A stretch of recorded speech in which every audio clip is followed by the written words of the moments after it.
Duolingo really teaching us languages? Or are we just adding more streaks to our lives and notifications? Hola, me llamo Chuck y soy un maestro de matemáticas con un trabajo nuevo este año. I think I just said, hi, I'm Chuck. I'm a math teacher with a new job this year and a new commute, and thus this new podcast. Me trying to figure out what to do with all of the time in this car. My time to and from work is way longer this year, like 5 times longer. That really just speaks to how close I worked to my house previously. But anyway, I'm thinking about Duolingo and language learning right now. I have a streak of 190 days as of right this moment today. Thank you very much. Currently in the top 3 in my league thing on Duolingo. If you understand what that means, then you're probably not even really impressed anyway. But so I enjoy language learning also. I took Spanish in high school. How many years? 1 year in 8th grade, 2 years in high school, I think, and then I didn't take Spanish 4 because it conflicted with the new choir class that I was taking. Spoiler alert, I like to sing. We all know that. But so the way that the schedule was built in my school, I couldn't take Spanish 4 and this choir class, and I wasn't super looking forward to Spanish that year anyway, because I knew that the teacher that taught that class, while she was like a native Spanish speaker and definitely knew Spanish, also was not as good of an educator, and kids just like got away with nonsense in her class, and I wasn't super into being in that situation. So the choice came, and I dropped Spanish, but still enjoy learning languages, and I was able to retain some of my Spanish. I think I took a week-long trip in college to a border town in Texas with my church to do day camps across the border in Laredo. It was, gosh, I don't even remember where it was. It was kind of just like straight south from San Antonio is where it was. But, so we were going and doing like Bible clubs or little day camps for the kids in this little city on the border in Mexico. And as we rode in our vans around the city, I just enjoyed noticing the words that I still remembered from Spanish class, and practicing whatever Spanish I possibly could still remember from 3 years earlier with the kids, and I had a lot of fun with that. And it was just really cool to be able to, on a very rudimentary level, be able to communicate with people that spoke another language. It was really fun. And so when Duolingo came out, I think I was one of the first people that I knew to download it, and it was really fun, and I really enjoyed remembering what I had learned from Spanish and testing out, and felt really good, like I was remembering some things. I can't say that I had like used it yet, but it did, at the very least, the app assessed, did I know some words? Could I put some sentences together? Did I know the structure? So that was, gosh, like 5 years ago at least, when I first downloaded Duolingo, and the app has changed a lot since then. It's definitely gotten better, and they've used data and AI to make it even more addictive, and also I think to make it more helpful as they develop the product to where we might be actually learning language. They update it, like they update the pathway a lot, it says. So they open the app and they're like, hey, we updated the pathway, you're in a new spot now. So like, another reason that I think that, think I asked the question and then I didn't actually answer it. Is Duolingo teaching us language? I think the answer is yes, with a caveat.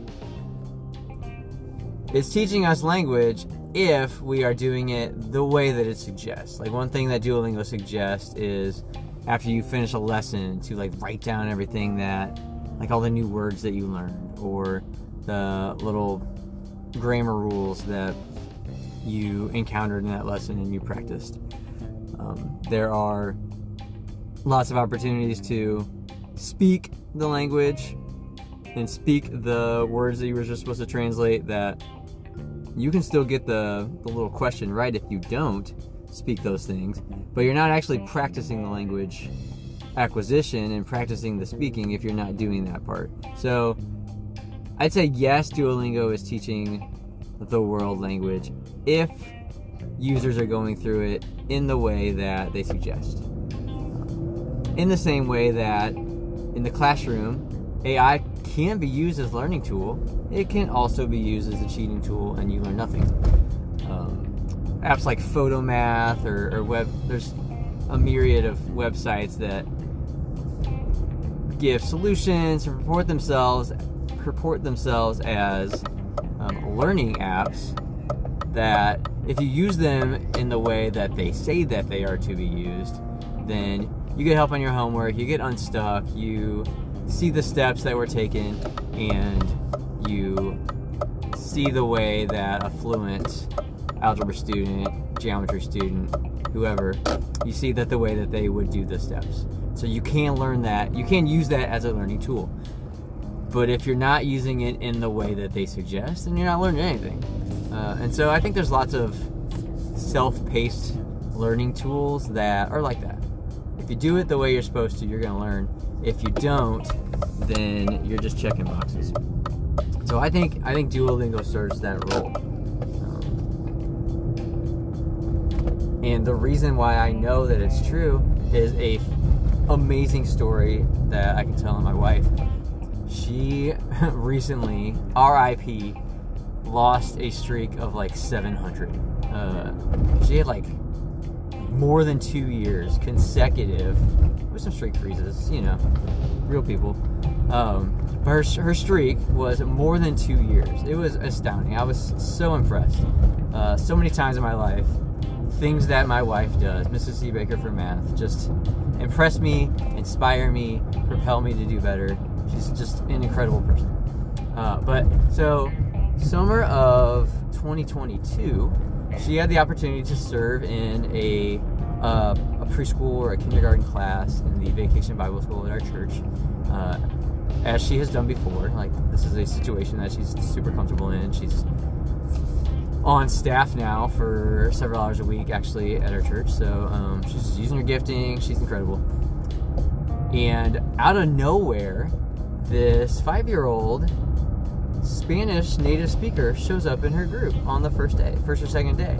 And it was not like supposed to have happened that way. We have a native Spanish speaker that also serves in our ministry and also is on staff for a few hours a week too. And typically a kid like that would have just gone into her room, like no matter their age. But for whatever reason, this little 5-year-old that can speak like no English winds up in my wife's class.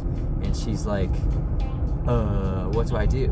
And she, like, legit used things she learned in Duolingo to communicate with this little girl, to make her feel welcome, to make her feel special in such a way that the girl had a good experience in a room full of English language speakers with curriculum that was all English language, and no planned intention to help this girl figure it out. It was like more English language learning, teaching experience than I've ever had in my own life in 16 years of teaching. And so and my wife was so comfortable getting ready and practicing through this stuff that she had learned through Duolingo. By the last day, she was creating parallel teaching materials for this girl to use in her class, because she was so excited by what she had learned in Duolingo and what she was able to put into practice, and then to use it. The sad part of this story is the girl didn't show up the last day, but did Duolingo help my wife acquire and apply Spanish language? Absolutely.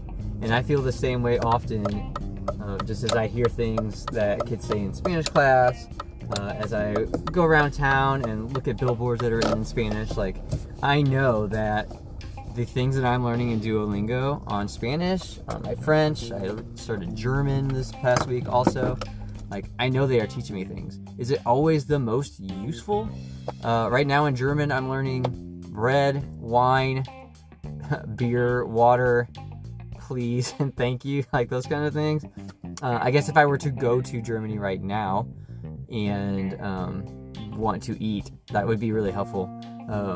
So, you know, baby steps. I'm very early on in this German learning, but it's all a process, and you just have to commit to the process. No matter what you're learning, you have to commit to it.